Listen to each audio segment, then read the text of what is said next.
thought of himself as invisible, not until that night. The room wasn't that big. A circle of people, all talking, laughing, interrupting each other. Voices bouncing off the walls like echoes no one cared to catch. He stood there silent, smiling when it felt right, nodding when needed, waiting for the right moment to say something. It never came. They weren't trying to ignore him. No one was being rude. It was just that they didn't feel him. His presence had no weight. His voice, when it came, barely registered, like a paper feather dropped in a storm of conversation. He spoke once, maybe twice. But no one held on to his words. No one leaned in. No one remembered what he said. And that's when it hit him. It wasn't that he didn't have anything to say. It was that he didn't know how to say it in a way that made people feel. He left early that night. The laughter continued without him, as if he was never there. He walked home in silence. But in that silence, something stirred. A frustration, a realization. And beneath that, a decision. He didn't want to be invisible anymore. Not for attention, not for applause, but because he had value, thoughts, insight, humor, compassion. And it hurt to feel all of it locked inside while the world talked over him. That night wasn't the beginning of pain. That had already been there. That night was the beginning of awareness. He realized that communication wasn't about how much you talk. It was about how deeply people feel you when you do. And that was a skill, a learnable, trainable, earnable skill. Not a personality trait, not something gifted to extroverts. A skill. From that moment on, he didn't look at communication as something casual. He treated it like a craft, like a weapon, like something that could change how the world responded to him and how he responded to the world. He didn't just want to be heard. He wanted to be felt. So he started where most people don't. He began listening, really listening. He watched conversations in cafes, listened to voices on trains, paid attention to pauses, tone, body language, the way some people owned silence, the way others chased noise, the way real confidence sounded nothing like volume. He realized that some of the most magnetic people weren't loud, they were present. They looked you in the eye when they spoke, not forcefully, not uncomfortably, just fully. They spoke slowly, not because they were unsure, but because they were in control. Their tone matched their words, their presence matched their message. There was no performance in their voice, only power. And slowly, he started to change. Not overnight, not dramatically, but deeply. He started speaking less, but when he did, people listened. He started pausing before speaking, not because he didn't know what to say, but because he respected the moment. He started observing the room before entering it, with his message. He started feeling himself, before trying to get others to feel him. And people noticed, not right away, but over time, their body language shifted. They held eye contact longer. They nodded when he spoke. They waited for him to finish. They remembered what he said. He hadn't changed who he was. He had just stopped letting his words walk in alone. He learned to bring his whole self into every conversation. And that changed everything. This book isn't about fake confidence. It's not about turning you into a motivational speaker. It's not about tricks or tactics. This is about learning to speak from a place so real, so aligned, so grounded, that people feel it when you talk. It's about learning to own your space without needing to steal attention. It's about becoming the kind of communicator that doesn't just talk well, but connects deeply. You don't need to be charismatic. You don't need a booming voice. You don't need to memorize clever quotes or rehearse punchlines. You need presence. You need clarity. You need to understand how people listen, so you can speak in a way that lands, lingers, and lives inside them after you're gone. You need to stop chasing the perfect words and start aligning your tone, your body, your intention. Because communication isn't just about being heard. It's about being felt. That night, when he left the room and walked home under the quiet sky, was the first time he realized he was never truly being ignored. He had just never fully arrived. Now, every time he walks into a conversation, he walks in with a decision: to be present, to be clear, to be real, not to impress, but to connect. And that decision, practiced enough, became a habit. That habit, repeated enough, became a presence. And that presence, refined enough, became a voice no longer overlooked, a voice that shifted energy, a voice that mattered. This is where your journey begins, in the silence between words, in the breath before you speak, in the moment you stop hiding your voice, not by being louder, but by being truer. You're not here to speak like everyone else. You're here to master your own rhythm, your own power, your own voice. And when you do, your social life will shift, not because you tried to be someone else, but because you finally became undeniably yourself. Chapter 2: The Energy Behind Every Word. Words are easy. They come out quickly, often without thought, like second nature. People throw them around like they're cheap. But words aren't what carry power. It's the energy behind the words that people feel. That's what lands. That's what lingers. That's what moves someone. Not the vocabulary, not the grammar, not even the cleverness, but the emotional force sitting underneath every syllable, because there's no energy behind them. Most people speak with empty breath, hollow sentences, recycled tones, words that sound like they're supposed to matter, but somehow don't. No conviction, no presence, no alignment. Why? And so they get ignored, skipped over, forgotten. But then someone walks into a room, says just a few words, and everything stops. It was the weight behind them. Real communicators don't speak to impress. They speak from alignment, from emotional truth, from intention. And that intention, when pure, cuts through noise like lightning through a dark sky. It wasn't the words. You can feel it, even before they speak. Their eyes. It's in their walk, their breath, their pauses. It's in the space between their words. The way silence wraps around their message. That's not something you're born with. That's something you build. You build it by becoming present. You build it by clearing the noise in your own head. You build it by knowing why you're speaking before you open your mouth. Because when you speak from noise, people feel confusion. When you speak from insecurity, people feel discomfort. And not only do they listen, they remember. But when you speak from a calm, clear, grounded place, people listen. Every human interaction is an energy exchange. And in communication, your energy speaks louder than your voice ever can. If your energy is scattered, your message will be too.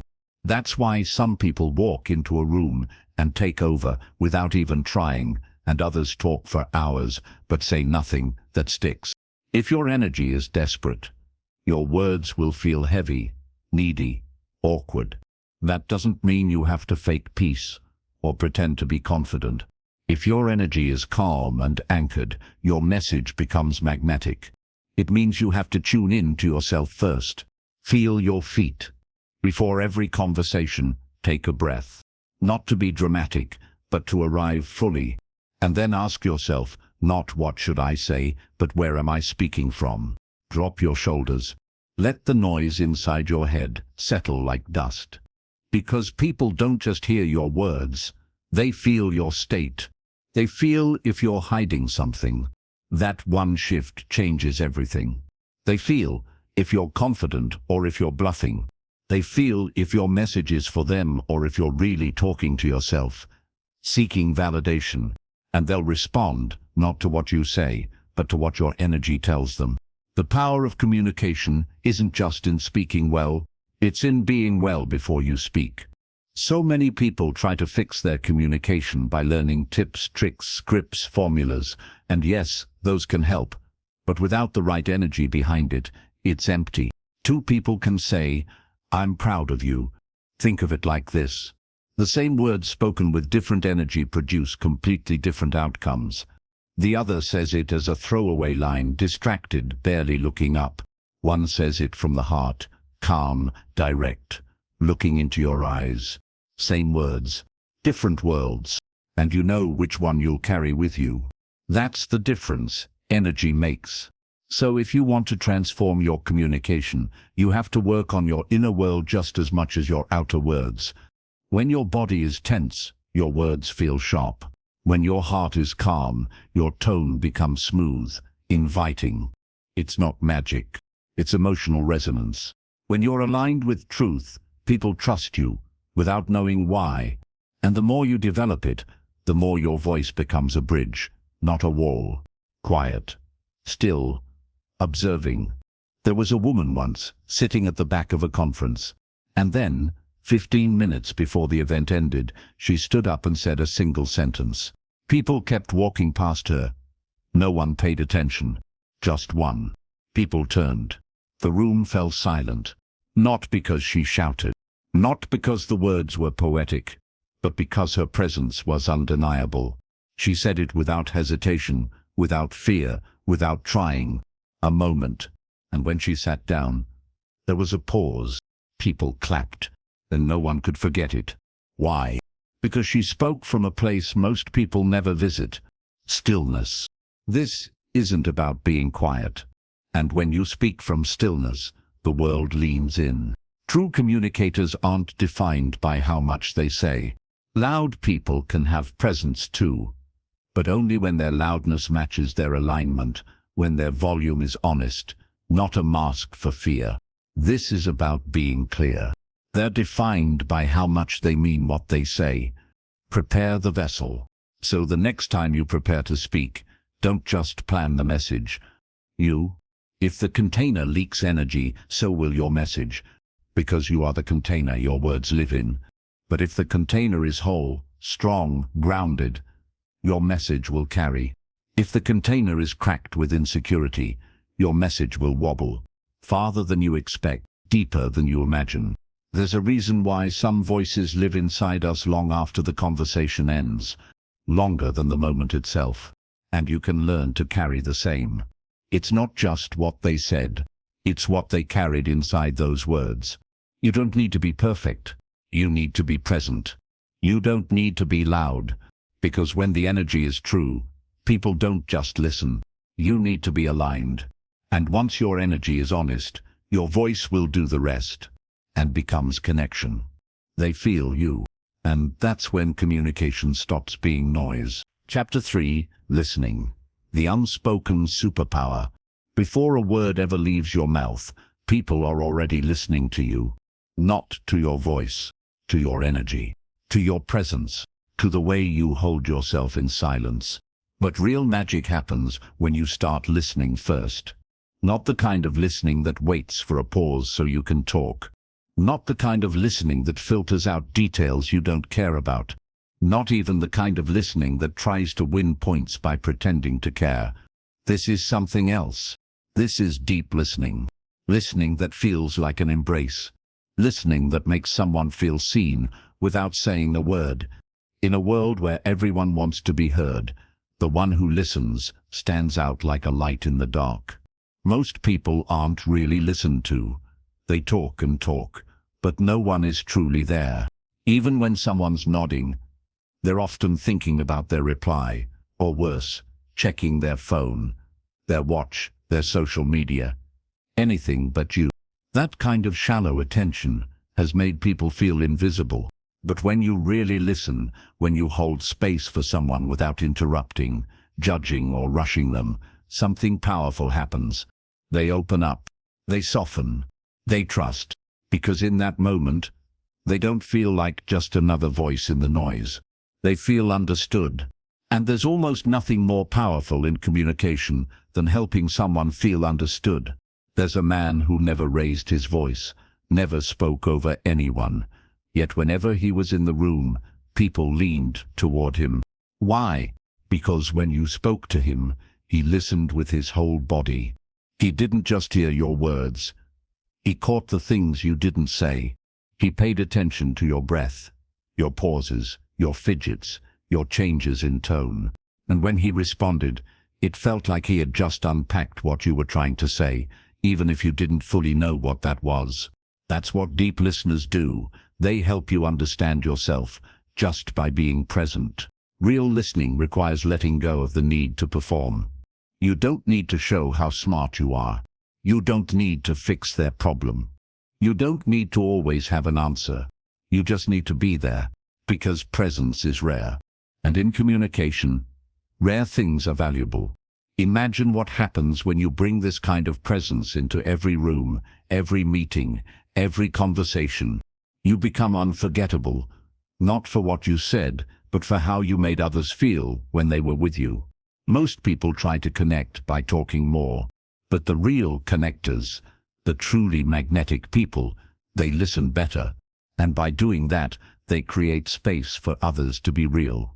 In that space, trust grows, walls come down, real relationships begin. And here's the wild part. When you become known as someone who listens deeply, people want to listen to you in return. Your words carry more weight.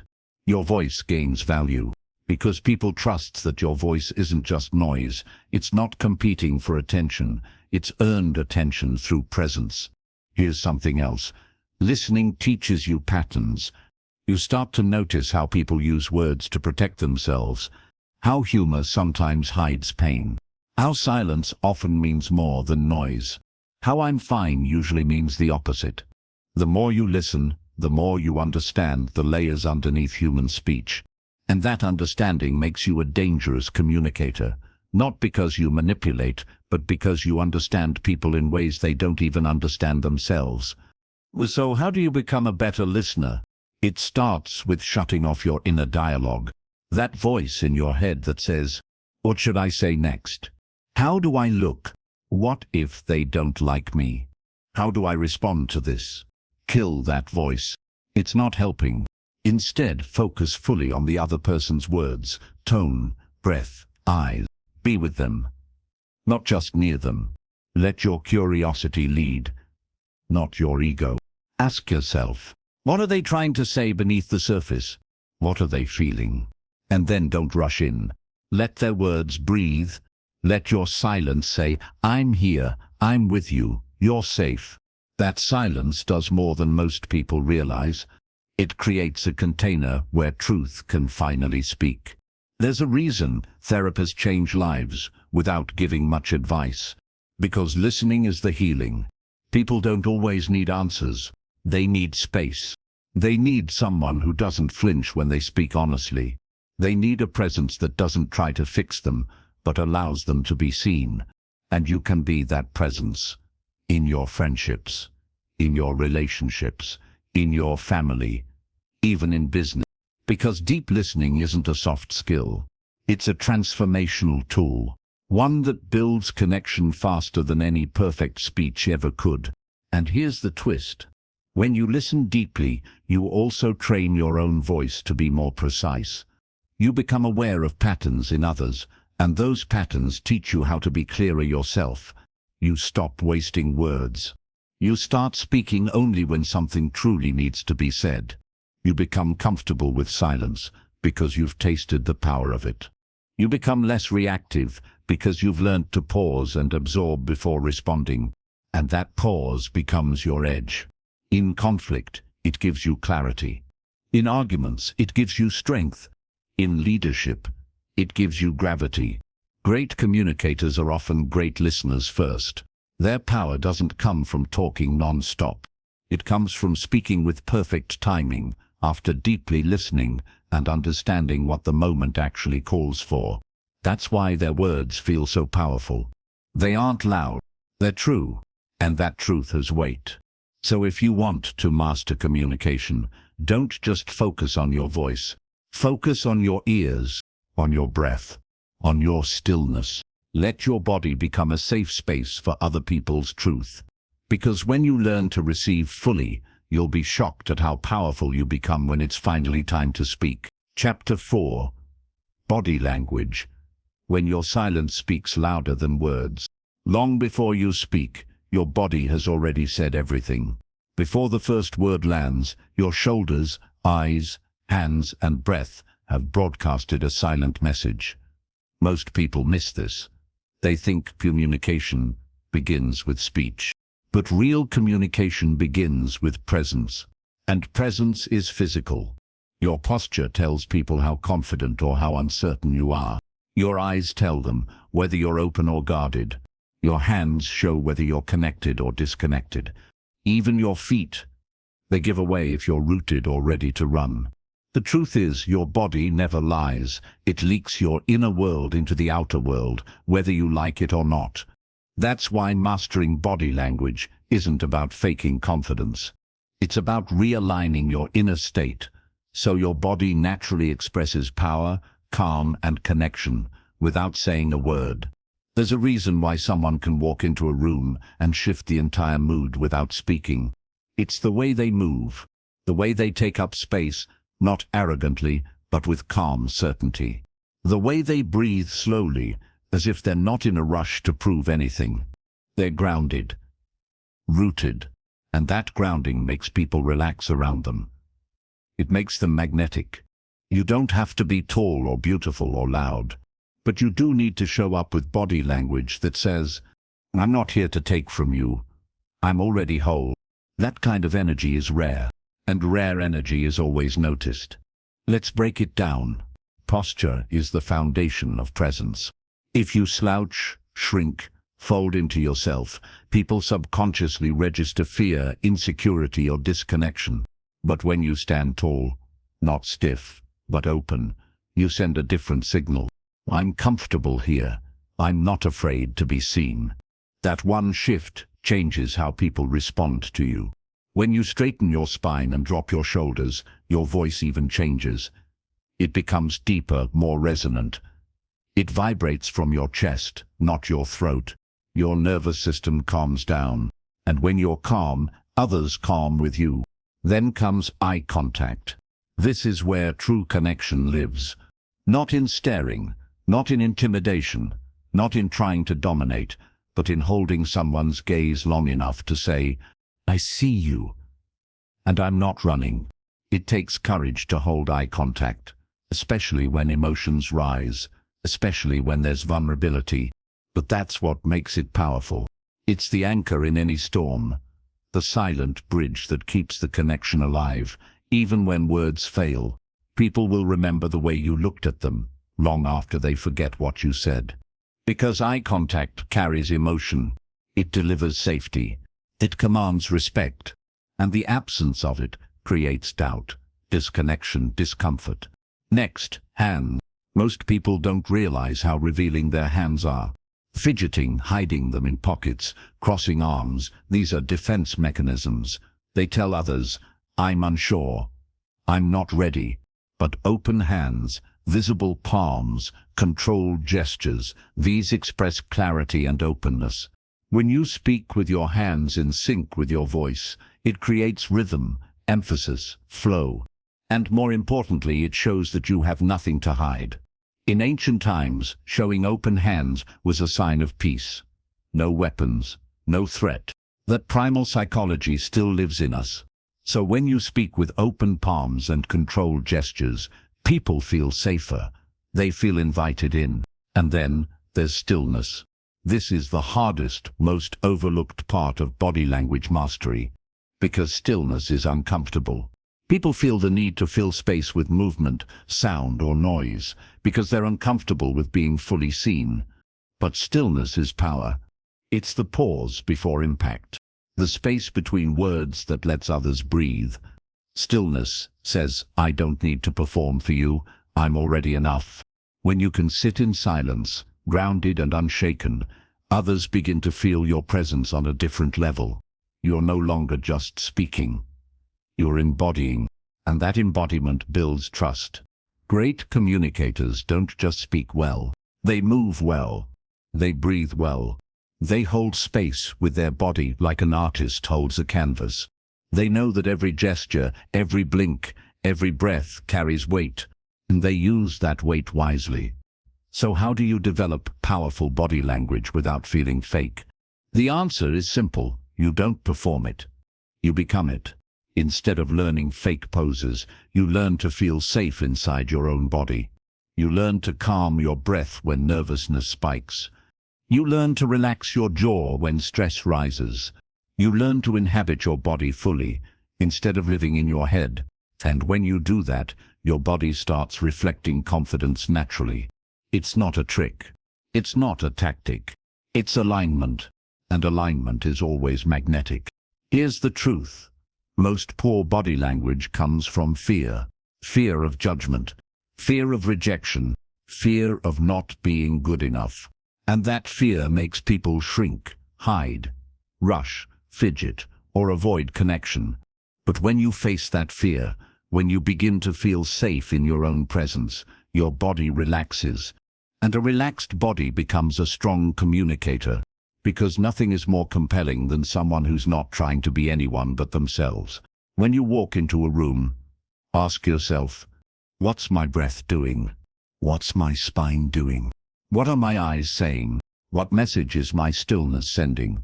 The answers to those questions reveal what people will feel around you before you say a single word. Because communication isn't just what you say, it's what you show. It's how you hold space. It's what your body whispers when your mouth is silent. And in a world full of loud voices and empty noise, that whisper, that quiet confidence, that calm presence, it speaks louder than any shout, and people will hear it. Chapter 5. The Power of Tone. How you say it matters more than you think. Before any sentence is understood, before any idea is processed, your tone has already done the heavy lifting. It slips through the cracks of language. It moves around words and sinks directly into the body. People don't just hear it, they feel it. And that feeling, it sticks. A calm voice can disarm anger. A warm tone can heal tension. A steady rhythm can inspire confidence. And the wrong tone, it can break trust faster than any misused word ever could. Words are logical, but tone is emotional. And emotion is what drives people, what pulls them in, what keeps them listening. You can say all the right words, but if the tone is cold or rushed or dismissive, they won't hear the message. They'll only hear the dissonance. That's why tone isn't just an add-on. It is the message. When your tone and your words are aligned, people relax, they believe you. They want to listen. But when your tone fights your message, the listener gets confused. They stop trusting. They start second-guessing everything you say. Think about this. Someone says, "I'm fine." Now hear it three ways. One says it quickly, clipped, eyes distant, clearly not fine. One says it with a half-smile, soft voice, but tired eyes, probably holding something back. One says it with warmth, openness, steady breath. You believe them. Same words, different tone, completely different message. Tone shapes meaning. Mastering it changes everything about how you're received. But tone isn't just about sound. It's about energy. People feel your mood before they understand your sentence. That's why no amount of clever words can fix a harsh delivery. If your energy is impatient, judgmental, scattered, or insecure, it leaks into your tone. People pick up on it. So real mastery begins before you speak. It begins in your state. If you're anxious, your voice tightens. If you're angry, your pace increases. If you're disconnected, your tone flattens. So the key to mastering tone isn't just vocal training, it's nervous system training. You must learn to regulate your state. That means breathing deep, grounding your body, feeling what you feel without being hijacked by it. It means learning to speak from a centered place, not a reactive one. Because from that place, your tone becomes clear, warm, real, and people trust that. The powerful communicator isn't someone who speaks louder. It's someone who speaks in a way that the body feels safe around. That safety opens doors. That safety makes people want to follow. And safety isn't a gimmick, it's a tone. Your tone can invite or repel, calm or agitate, empower or belittle. Most people don't realize that their tone is undermining their own message. They think, Why aren't people listening to me? Why am I misunderstood? And the answer is often hidden in the tone. Now let's go deeper. Your inner voice becomes your outer tone. If you speak to yourself with harshness, you will speak to others the same way, even if you try not to. Your vocal tone mirrors your self-talk. So when you practice kindness within, your voice begins to soften. When you speak to yourself with respect, your voice naturally becomes more grounded, and others can feel that shift. Tone is also where your true intention leaks out. You can say, "I'm happy to help." But if the tone drips with obligation, people feel the resistance. You can say, "It's fine." But if the tone is flat, they sense the resentment. This is why performance doesn't work long term. You can fake words, you can fake facial expressions, but you cannot fake tone. Your tone will always reveal your truth. So alignment matters. You must actually feel what you want to communicate, not pretend, not perform, but embody. So how do you train this? You become more aware. You listen to yourself. You slow down. You notice where your voice tightens, where it trembles, where it contracts, and you bring breath there. You soften, you open, you allow your voice to flow from your chest, not your throat. You release the tension that wraps around your words. This is a practice, not a trick, not a tip, a practice. And the more you practice, the more your tone starts to reflect presence. Presence is the secret sauce. When you're fully here, fully in your body, fully with the other person, your tone transforms. It stops sounding like a broadcast. It starts sounding like connection. And people lean in, because presence is rare, and we are drawn to what is rare. In your next conversation, don't just listen to what's said. Listen to how it's said. Watch the rhythm, the pitch, the softness or sharpness, and do the same with yourself. Record your voice if you have to. Not to judge, but to become more conscious. Because the more conscious you are of your tone, the more control you have over your message. And the more control you have over your message, the more power you have in the world. So speak with awareness. Speak with calm. Speak with realness. Let your tone carry truth. Let it become a signal of safety. Let it reach where words cannot. Because in the end, people may forget what you said, but they will never forget how your voice made them feel. Chapter 6. Listen deeply, the secret skill that changes every conversation. In a noisy world, the rarest thing is someone who truly listens. Not the kind of listening where you wait for your turn to talk. Not the kind of listening where your ears are open, but your mind is racing. The kind of listening that makes people feel seen.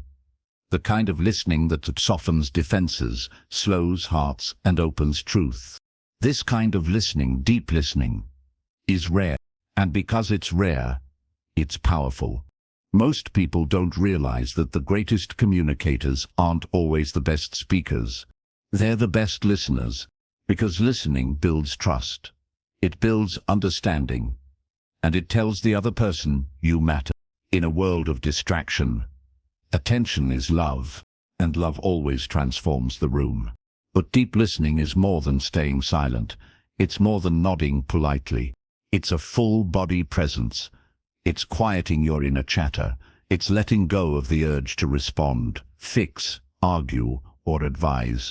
It's about making space, emotional space, mental space, heart space. Because when you create that space, people begin to unfold. They say things they didn't plan to say.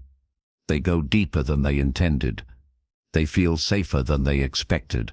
Because your presence makes it possible. Listening is healing. Most people are carrying unspoken stories, pain that never got aired, thoughts they never voiced. And when someone listens, truly listens, those stories start to come out. The burden lightens, the heart expands, the walls come down. That's the gift of listening. Not advice, not opinion, just presence. And presence is everything. Deep listening means you're not preparing your next sentence. You're not waiting to insert your point. You're not thinking about how smart or helpful you'll sound. You're just there. And that just there is rare. People remember it. They remember how calm they felt in your company.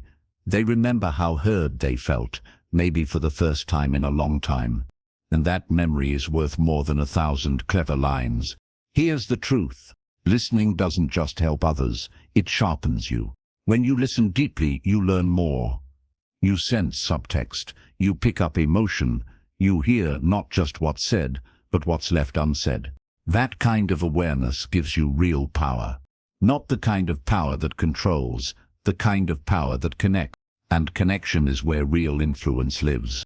But to listen like this, you must be grounded. You must slow down. You must be willing to feel uncomfortable silence. Because silence is not a gap to fill.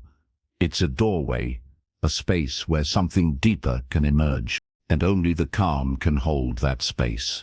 So your ability to listen depends on your ability to be still inside, to be okay without control, to be okay without needing to fix, to be okay just being with someone's truth. Even when it's messy, even when it's emotional, even when it's unclear. Listening is not weakness, it is leadership. Because when you listen, people open. When you listen, people trust. When you listen, people reveal things even they didn't know were there. And through that, relationships deepen, conversations transform, and connection becomes possible. The best communicators don't just speak to be heard, they listen to understand.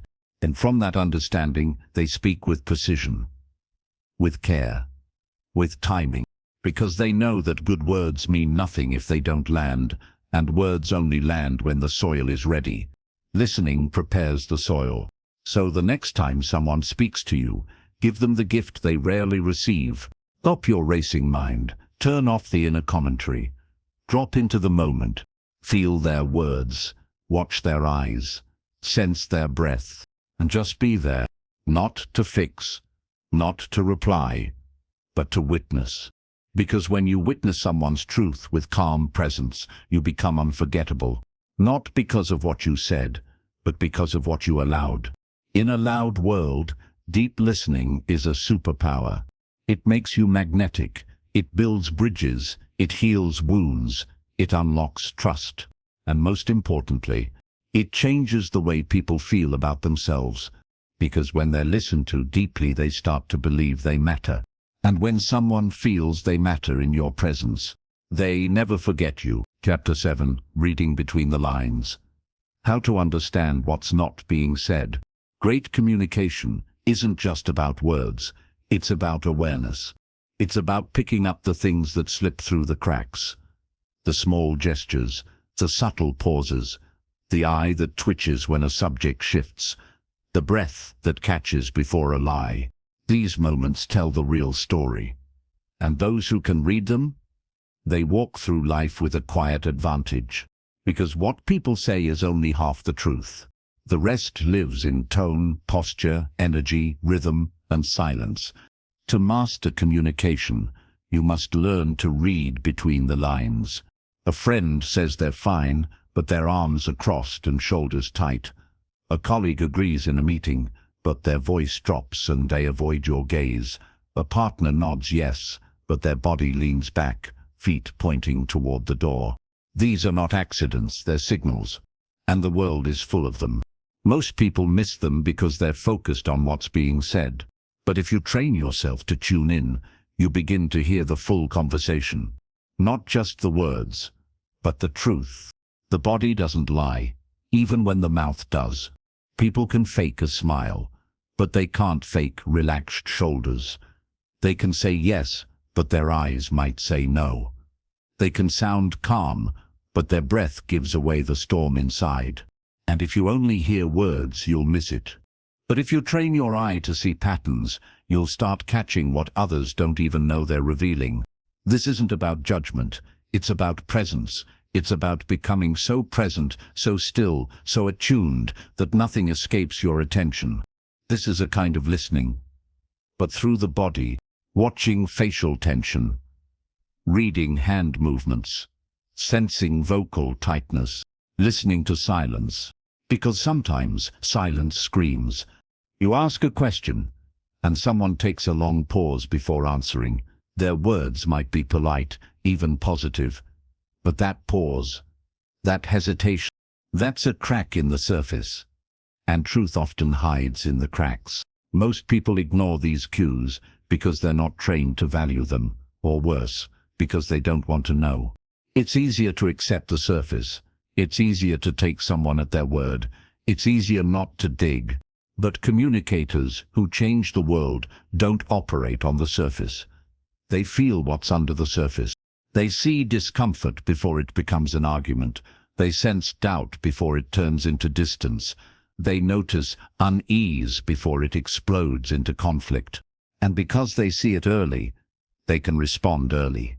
They can steer the moment. That's power. Quiet power. You don't need to become a detective. You need to become a mirror. Still, aware, unblinking. Because when you're deeply grounded, your body becomes a tuning fork. It feels discord instantly. It senses when something is off, even if you don't know why yet. And from that awareness, you can gently ask better questions. You can adjust your tone. You can make space for truth. Sometimes the most powerful thing you can say is, "I sense something's a little off. Am I right?" Spoken calmly, spoken with warmth, spoken without force. That sentence can unlock vulnerability. It can rescue relationships. It can prevent misunderstanding, because most people walk through life never being noticed on this level. When you notice, they open. They trust because they feel seen. Now let's talk about energy. Because beyond tone, beyond posture, beyond words, there is energy. And energy doesn't lie. You walk into a room and feel something is off.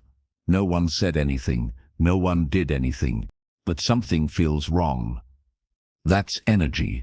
You're in conversation and someone says all the right things, but your stomach tightens, you feel slightly guarded.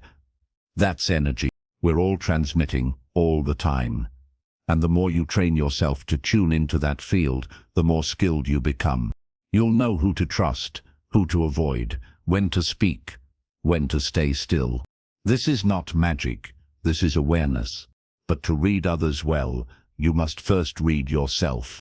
Because if your own body is full of noise, you won't hear the signals. If your mind is racing, you'll miss the moment. If your heart is reactive, you'll misinterpret what you see. So start inside. Slow your breath, relax your jaw, soften your shoulders, come into your body. And from that place observe. The more neutral you are, the clearer you see. And clarity in communication, that's gold. Reading between the lines is what separates average communicators from unforgettable ones. It's the skill that turns managers into leaders, speakers into influencers, listeners into healers. Because when you see what's not being said, you can give what's actually needed. Not rehearsed answers, not surface support, but real connection. So remember, a glance holds weight, a sigh holds history, a silence holds longing. Read them, honor them, trust them, because the better you become at seeing the invisible, the more powerful your presence becomes. And people won't know exactly why they feel safe around you, but they will. And that's the power of reading between the lines. Chapter 8. Own the room. Confidence without words. Before you speak, you've already said everything. When you enter a room, your posture speaks, your eyes speak, your energy fills the space before your mouth opens, and people pick up on it instantly. Confidence isn't just how you talk, it's how you carry silence. It's how you hold yourself when you're not trying. It's how much space you're willing to take without apology. You don't need to be loud, you don't need to dominate, but you do need to own where you are. And that begins before a single word is spoken. Owning the room is not about ego. It's about presence. When someone truly owns a room, you feel them. You feel their calm. You feel their groundedness. You feel their self-trust. That feeling is magnetic. It pulls attention without asking. It commands respect without demand. It turns listeners into believers before the message even arrives. So how do you build that kind of presence? Start with your body. Your shoulders tell your story. Your spine reveals your inner world. Your breath shows your rhythm. When your body is stiff, your message is stiff. When your body is loose but rooted, your message flows. Practice walking into spaces like you belong. Not because you're better, but because you are enough. That belief, not in words but in how you stand, rewires the atmosphere. Your breath is your anchor. When you breathe shallow, you signal anxiety. When you breathe deep and slow, you transmit calm. Before an important interaction, center yourself. Feel your feet, loosen your jaw. Relax your hands. Own the moment before you try to own the room. Because the moment is where confidence lives, not in performance, but in presence. Owning the room also means owning your energy. People don't remember every word you say, but they never forget how you made them feel. So what energy are you carrying into the space? Is it rushed? Is it apologetic? Is it needy? Or is it grounded, centered, certain, not arrogant, but solid? You don't need to be perfect. But you do need to be there, fully, completely. Unshaken. That alone sets you apart. Confidence isn't about pretending, it's about aligning. When your inner belief and your outer expression match, people feel safe around you. Because they're not confused, they sense congruence. That congruence is rare, and rare things always stand out. So if you want to own the room, stop trying to impress. Start trying to express your truth, your clarity, your groundedness. You don't own the room by being louder. You own the room by being more centered. You become the calm in chaos, the clarity in confusion, the still point everyone orients around. And you don't need to force it, you become it. By practicing stillness, by building self-trust, by letting go of the urge to prove. People who have nothing to prove walk differently, speak differently, breathe differently, and everyone feels it. There's a reason some people walk on stage and silence falls. It's not because they shout, it's because they carry weight. That weight doesn't come from arrogance, it comes from inner alignment. They're not performing, they're not posturing. They're just there, fully, completely, without apology. That's presence. And presence owns every room it enters. If you struggle with confidence, work on integrity. Not moral integrity, energetic integrity. Make your actions match your words. Make your posture match your values. Make your energy match your intention. When you do that consistently, you stop second-guessing. You stop overthinking. You stop shrinking, because you know who you are. And when you know who you are, you don't need to be loud. You are loud, without saying a word. So next time you step into a room, remember, you don't have to take it over. You just have to fill your own space fully. Stand tall, breathe deep, relax your eyes, let your presence speak.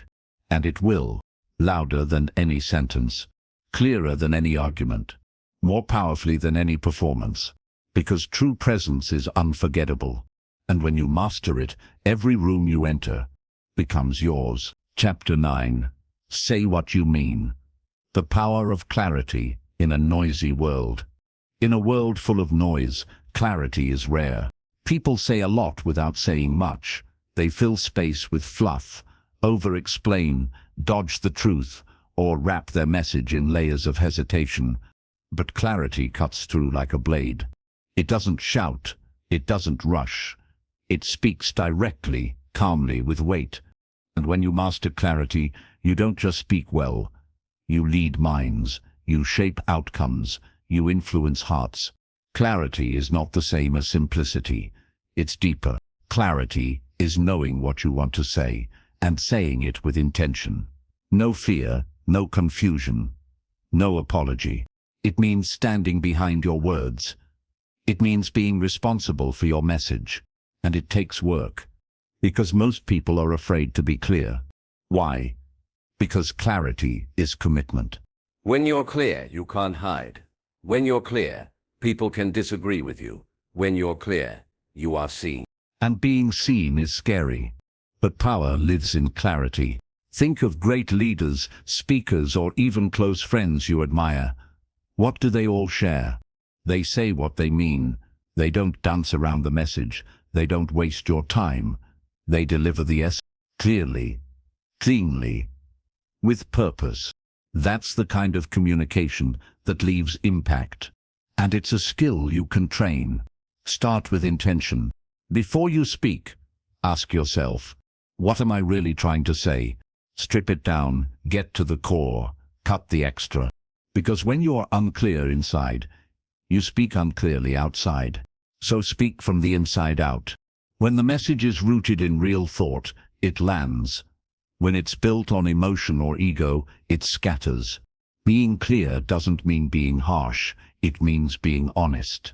It means respecting people enough to speak directly, to not sugarcoat what matters, to not drown the truth in nice-sounding words. People crave clarity more than comfort, even if they resist it at first. Clarity liberates. It creates trust. Because people always trust the one who has nothing to hide. We live in a world full of passive voices. I feel like maybe it might be possible that I was thinking perhaps we could. These are not bad phrases, but they often come from a place of uncertainty, a fear of being wrong, a fear of offending. But here's the truth. Being unclear to avoid conflict creates confusion. It doesn't prevent discomfort. It delays it, and that delay makes it worse. Speak clearly now, deal with the truth now, and resolution becomes easier. In relationships, clarity heals. Say what you need. Say how you feel. Say what you can and cannot do. Not with anger, not with pride, but with clean, honest language. The clearer you are, the safer others feel around you. Because they're not guessing. They're not walking on eggshells. They can trust your words, and they will. In leadership, clarity leads. Don't confuse people with vague directions. Don't motivate with slogans. Lead with precision. Here's what we're doing. Here's why it matters. Here's what I need from you. That kind of speech gets results. Because people respond to certainty. They align with vision, and vision must be clear. Even in creativity, clarity matters. You can be abstract, you can be poetic, but even art carries truth. What is the truth you're offering? What is the message you want remembered? Say it. Say it your way, but don't let fear blur it. Because unclear art is forgettable, but clear art, clear truth, it echoes. The world is tired of being confused, of guessing, of decoding vague signals. If you want to stand out, be the voice that doesn't make people work so hard. Be the presence that speaks clearly. Be the one who says, here is where I stand. Here is what I mean. Here is who I am. That's magnetic, because it's rare. So let your clarity be your signature. Let it be the rhythm in your tone, the edge in your language, the stillness behind your message. When people hear you, they should feel relief, not confusion. Clarity is kindness. Clarity is strength. Clarity is power. And in a noisy world, the clearest voice always rises. Chapter 10, Social Fluidity, Navigating Any Room with Ease. Some people walk into any room and just fit. Not by changing who they are, but by flowing with where they are. They don't force, they don't freeze, they adapt. It's not manipulation, it's mastery. They read the energy of the room without losing their own. They speak with timing, not tension. They find their place without pretending. This is social fluidity, and it's one of the most powerful skills you can build. Social fluidity is not about being a chameleon. It's not about faking interest, copying people, or twisting yourself to fit in. It's about being so secure in your own skin that you can meet others where they are without losing your footing. You don't melt, you don't mask, you merge, briefly, deliberately, with awareness. Then you return to center. Socially fluid people are not always the loudest, they're not always the most talkative, but they listen better than most. They notice tone, they watch body language, they hear what's not being said. They spot the awkward pause and know how to fill it, or let it breathe. They find the pulse of the conversation and sync with it, without overpowering. It's like joining a river that's already moving. To master social fluidity, first master emotional regulation. You can't navigate a room if your inner world is in chaos. Practice calming your nervous system in real time. Slow breath, soft gaze, open posture. You'll start noticing more. You'll respond instead of react. You'll be present, not performative. And presence is the gateway to connection. Next, sharpen your observation. Who is holding the attention? Who is holding back? Who is signaling openness? Who is signaling exit? These micro-signals tell you everything.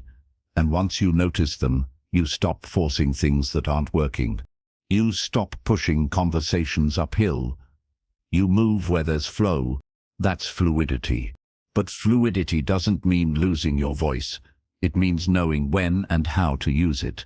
In loud rooms, sometimes it's your stillness that stands out.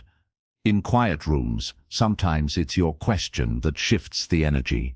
You don't have to be the center. You just have to be centered. Big difference, because when you're centered, you can adapt without anxiety. You can shift tone, tempo, and topic without losing yourself. You move through tension without absorbing it. You stay in command, even in discomfort. Socially fluid people also have boundaries. They don't blend into toxic energy. They don't appease just to keep peace. They don't perform to be liked. They adapt without abandoning. They connect without compromising. This is what gives their presence weight. They can float through any circle and still stand alone if needed. That's real power. You build fluidity by exposing yourself to different spaces. Speak with people outside your comfort zone. Listen to unfamiliar rhythms. Notice the shifts in pace, in tone, in social customs. It's like learning a new dance. At first, you'll stumble. Then you'll find the beat. Then you move like you were always part of the rhythm. But never forget your own music. Because social mastery isn't about becoming others. It's about being with others, while staying fully yourself. In moments of silence, hold your calm. In moments of chaos, hold your clarity. In moments of spotlight, hold your humility. You don't need to fill every space. You don't need to win every moment. You just need to show up with awareness. Let the room teach you. Let your presence adjust. Let the moment guide your next move. This is not performance. This is presence in motion. This is social fluidity. And once you build it, you become unstoppable. Because no matter where you go, you know how to move. You know how to connect. You know how to speak without shouting. You belong anywhere. Not because you change to fit, but because you know how to flow. And still be you. Chapter 11. The power of true presence. Most people are there, but not really there. They're half listening, half scrolling. They're smiling while thinking about tomorrow. They're nodding, but their energy is already elsewhere. And you feel it. Everyone does. Because presence can't be faked. You either give it or you don't.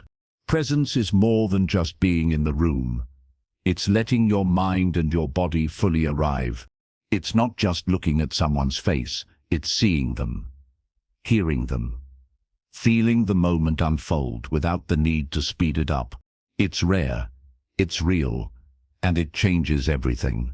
Because when you offer presence, you offer respect, you offer value, you offer space, and in return, people give you their truth. True presence is not passive, it's active stillness. It's a calm attention that listens, observes, absorbs. It's not filling the silence to avoid discomfort. It's holding the silence with intention. It's nodding with understanding, not just agreement. It's asking follow-ups, not because you're curious, but because you care. That's what makes presence powerful. It's felt, not announced. It's quiet, but magnetic. It earns trust without trying. When you bring presence into a conversation, people open up, walls come down, defenses soften, because they sense it. You're not waiting for your turn to speak. You're not calculating what to say next. You're simply with them. That's rare. And rare things build deep bonds. Think of the people in your life you feel safest around. Odds are they made you feel seen, heard, not rushed, not judged. That's presence. And it leaves a mark that time doesn't erase. Presence also elevates influence, not by control, not by dominance, but by deep attention. The more present you are, the more you understand. The more you understand, the more you understand, the more you can respond, not react. And when your responses come from awareness, not autopilot, they land differently. They carry wisdom. They hold weight. But presence requires discipline. It's hard in a distracted world. Hard to quiet the inner noise. Hard to not check the phone. Hard to sit still with someone else's emotion. But that's where growth lives. Because presence is a practice. Every moment you return to it, you strengthen it. Even if your mind drifts, you come back. Even if you feel uncomfortable, you stay. That's presence, not perfection. Just return. And when you speak from that place of grounded presence, your words land differently. You don't have to say much. Your energy says enough. You don't have to chase validation. Your focus speaks confidence. You don't have to push. You invite, and people respond to that. Presence is also contagious. When you slow down, others slow down. When you make eye contact, others drop their guard. When you listen fully, others feel safe to speak freely. That's real influence. It doesn't demand. It inspires. In leadership, presence creates loyalty. When your team feels your attention, they trust you. They don't feel like tools, they feel like humans. And humans rise for those who see them. Not because of title, but because of presence. So how do you build it? Start by slowing down. Pause before you answer. Breathe before you speak. Let the moment arrive, then meet it fully. That's the art. You don't have to rush wisdom. You don't have to prove your worth. You just have to be. Fully, openly, genuinely.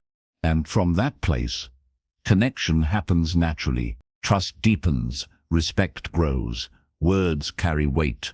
Because presence is not something you do, it's something you give. And in a distracted world, that gift is unforgettable. Chapter 12, Confidence in Silence, the Unspoken Strength. Confidence isn't always loud. It doesn't always announce itself with booming speeches, perfect timing, or grand displays. Real confidence can walk into a room and say nothing, and still be heard. Because true power doesn't need to prove itself, it just is. In a world that rushes to speak, silence is mistaken for weakness. But silence, when chosen, when held with calm, grounded presence, becomes the loudest message in the room. It says, I am not here to compete. I am not here to perform. I am here, and that is enough. Confidence in silence is not passive. It's not disengaged. It's alive. It's deliberate.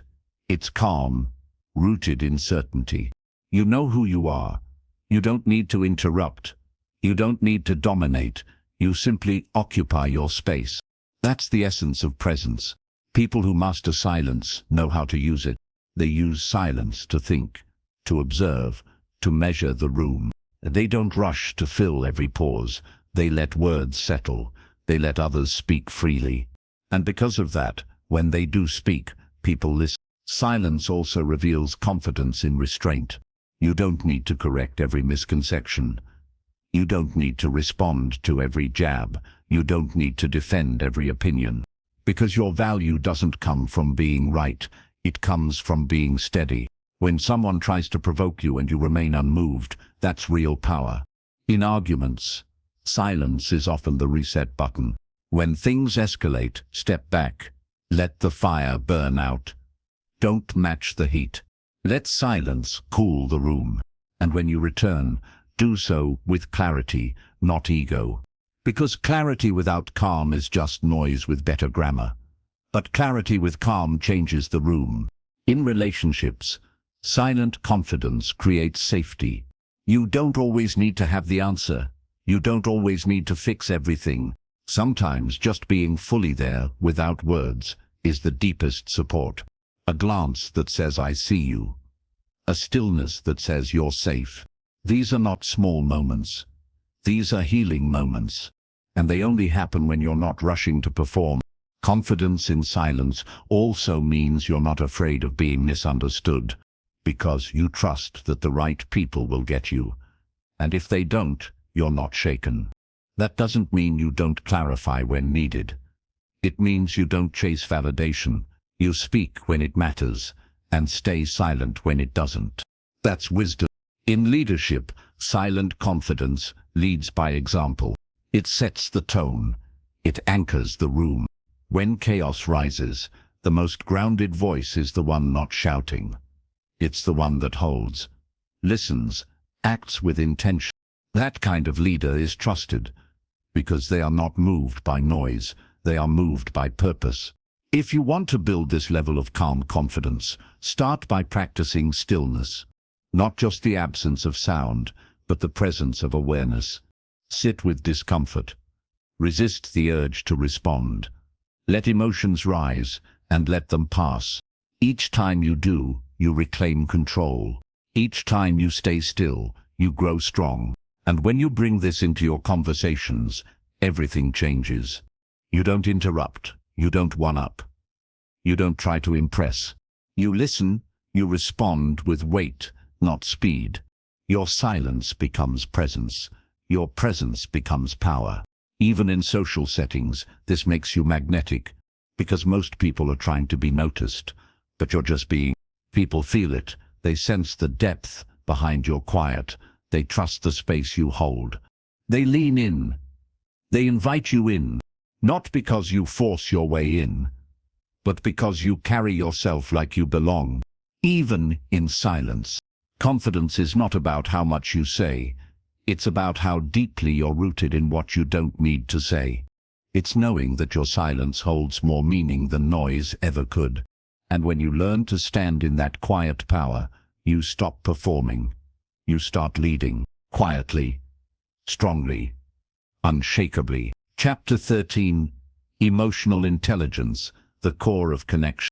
Communication is not just about words. It's about energy. It's about emotion. It's about knowing what to say, when to say it, and when to say nothing at all. At the heart of that skill is emotional intelligence. You don't need to be a genius to master it, but you do need to feel. You need to sense others. You need to regulate yourself. You need to understand how emotions drive decisions, behavior, and connection. Because people don't remember every word you say, but they always remember how you made them feel. Emotional intelligence begins with self-awareness. It's recognizing your emotional patterns. It's noticing your triggers before they explode. It's pausing long enough to choose your response. Without self-awareness, you react. With it, you respond.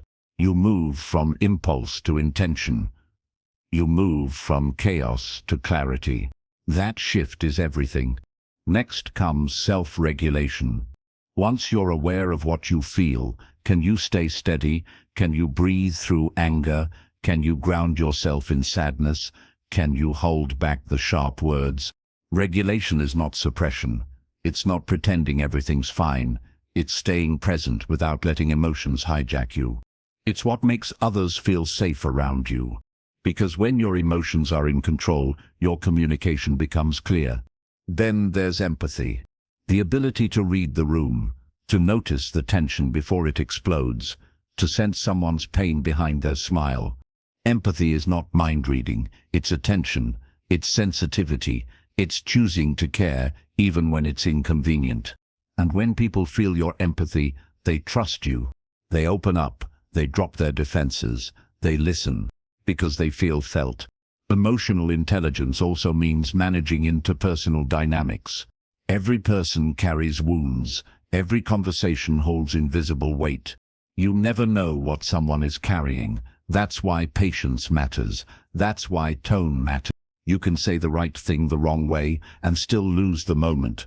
But when you speak from awareness, your words carry healing. You soften the space. You restore peace. You make connection possible. In conflict, emotional intelligence changes the game. Instead of attacking, you explore. Instead of shutting down, you get curious. Instead of blaming, you own your part. And that opens the door for resolution. Because you're not fighting to win. You're showing up to understand. That intention shifts everything.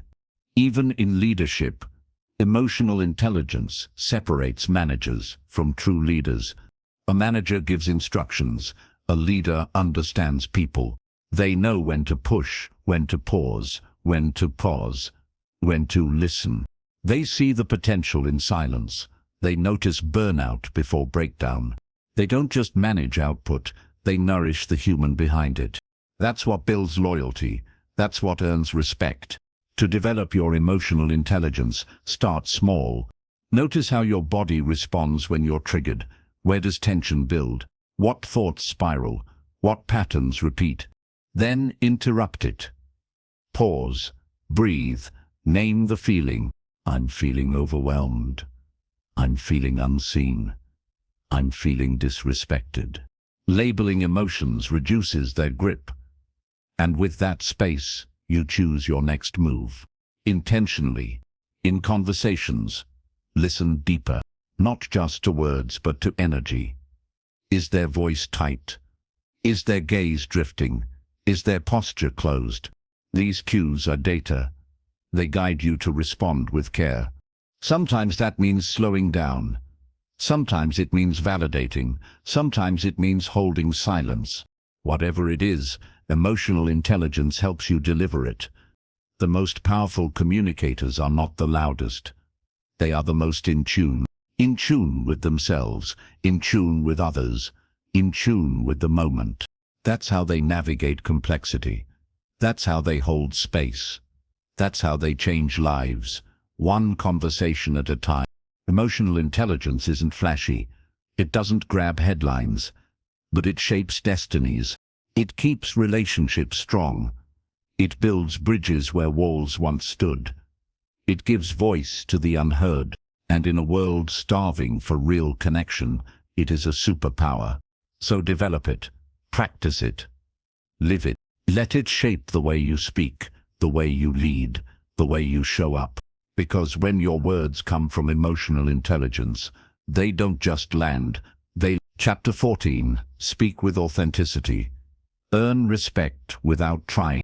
There is a difference between talking and speaking. Talking fills space, speaking fills hearts. And the people who make the most lasting impact are the ones who speak from a place of authenticity. Not performance, not polish, not perfection, but presence, realness, truth. In a world full of noise, authenticity is magnetic. You don't need a perfect voice or rehearsed lines. You need to be true to who you are. Because when your words match your values, people feel safe. When your voice carries your truth, people lean in. It doesn't mean oversharing. It means being real, consistent, aligned. When your inside matches your outside, people trust you. And trust is the foundation of all influence. Authenticity begins with self-acceptance. If you're still ashamed of parts of yourself, you'll hide them. If you're trying to impress, you'll bend your truth to fit others. But when you accept your flaws, you stop performing. You start connecting. Your stories become raw. Your jokes land better. Your honesty carries more weight. Because people recognize truth when they hear it. And they respect the courage it takes to share it. Authentic communication also requires integrity. You say what you mean. You follow through. You don't flatter. You don't manipulate. You speak with respect, even when it's hard, especially when it's hard, because your word is your signature. And every word you speak either builds your reputation or breaks it. When you speak authentically, you also listen differently. You're not waiting to reply. You're not crafting a performance. You're present. You're available. You let people feel heard. And because you're not pretending, they don't have to either. That's how real conversations happen. No scripts, no games, just two humans meeting in truth. Authenticity is also powerful because it makes you unforgettable. Most people blend in. They copy tone. They mimic style. They say what's safe. But someone who speaks from the soul, you remember them. Even if you don't agree with everything they say, you remember how they said it, because it was real. Real sticks. It takes courage to be this kind of communicator. You have to risk being misunderstood. You have to let go of control. You have to be okay with not pleasing everyone. But what you gain is worth it. Freedom, depth, and respect that lasts. Not just for what you say, but for who you are. Authenticity also transforms leadership. People don't follow titles. They follow truth. A leader who admits mistakes gains more respect than one who hides behind pride. A leader who speaks vulnerably creates space for others to show up fully. And in that space, real loyalty is born. Because people don't want perfect, they want honest. In friendships, relationships, and community, authentic speech deepens connection. You're no longer guessing what the other person wants to hear. You're expressing who you truly are. And when someone meets you there, there's no stronger bond. Because you're not connecting roles, you're connecting real selves. To become this kind of speaker, start by noticing where you edit yourself. Do you tone down your truth to avoid conflict? Do you exaggerate to impress? Do you withhold because you fear judgment? Bring awareness, then bring bravery. Speak one sentence more honestly than you did yesterday. Let your voice reflect your soul's alignment. Bit by bit, you become someone people trust. Not because you're perfect, but because you're true. Authenticity doesn't need volume. It doesn't need to shout. It speaks in a tone that carries weight. The more you live in alignment, the more your voice reflects it. When you speak with authenticity, you don't have to try to earn respect. It follows you, quietly, naturally, undeniably. Chapter 15. Transform the room. Let your presence speak louder than words. At this point in your journey, something has shifted. You're no longer chasing words. You're choosing them. You're no longer trying to impress. You're expressing what's true. You're no longer afraid of silence. You understand its weight.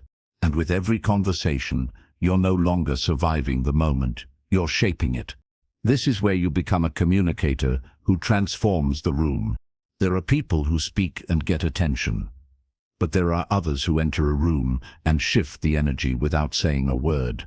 That's not luck. That's not charisma. That's presence. And presence is a skill. It's built from inner alignment. It's built from self-respect. It's built from years of tuning your inner voice until it echoes through your outer one. You don't need to dominate. You don't need to control. You simply need to be. Fully, calmly, confidently. Transforming a room begins with your energy. How you walk in, how you look at others, how you listen, how you hold yourself when you speak. Words can be powerful, but energy always arrives first. When your energy says, I'm grounded, I'm clear, I'm safe, people relax.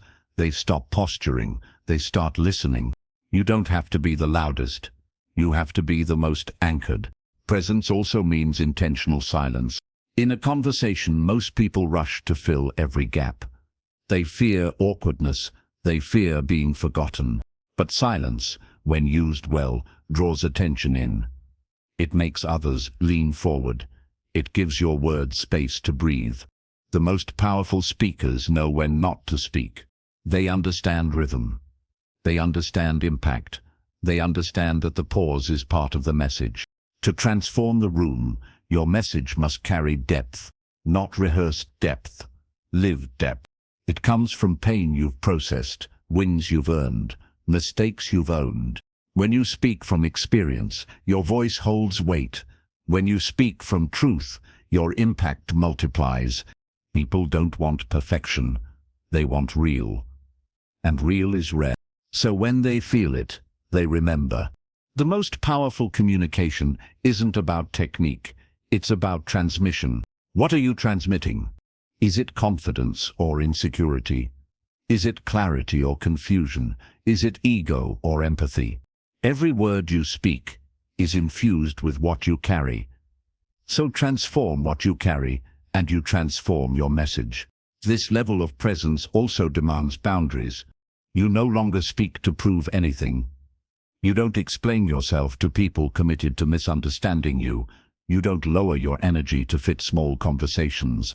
You elevate the moment. You meet gossip with silence. You meet chaos with calm. You meet disrespect with unshakable dignity.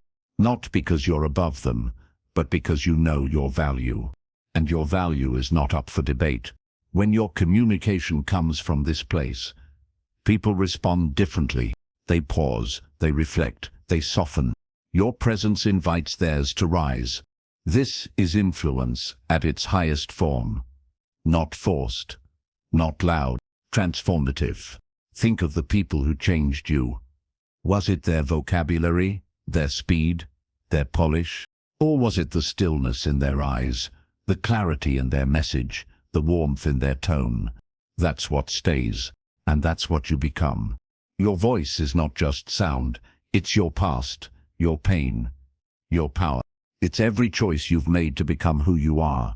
It's every scar turned lesson, every failure turned fuel.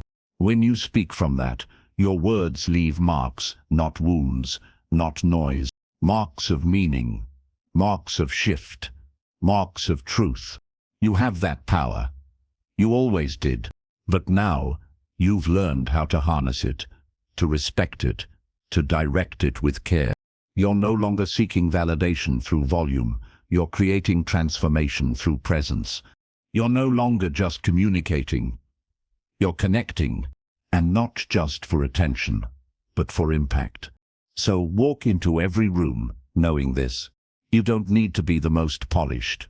You don't need to be the most experienced. You need to be the most present. Let your energy arrive before your words. Let your truth speak through your tone. Let your silence carry as much power as your voice. This is how you lead. This is how you influence. This is how you transform. Not by trying harder, but by being fully who you are.